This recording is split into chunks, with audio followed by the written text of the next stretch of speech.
greetings to all.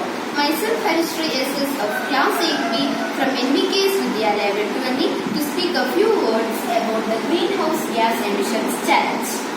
So, what is greenhouse gas? A gas that contributes to the greenhouse effect by absorbing infrared radiation.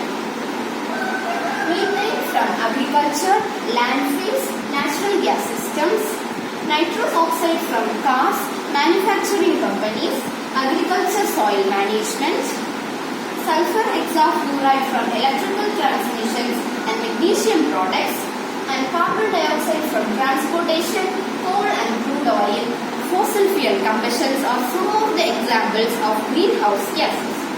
So, these greenhouse gases will trap the sun's heat and will make the earth heat. So, as the heating of earth leads to global warming. Global warming means the heating of earth. So, this global warming will cause diseases to humans such as cancer and skin disorders. It also makes the polar ice caps melt, and these polar ice caps will flow like a river and get deposited in sea.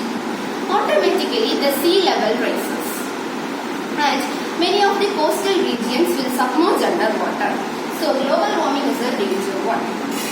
So, some of the ways to prevent greenhouse gases: by using solar panels, by planting more trees.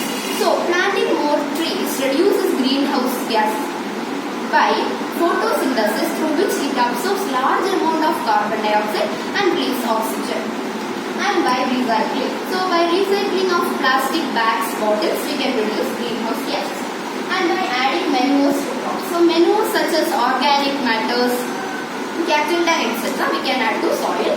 By adding of fertilizers will create harmful gases. And by avoid burning plastics. So, burning of plastics creates many harmful gases which will mainly cause cancer. So, by following these ways, our earth will be protected and the temperature of earth will be decreased. Thank you.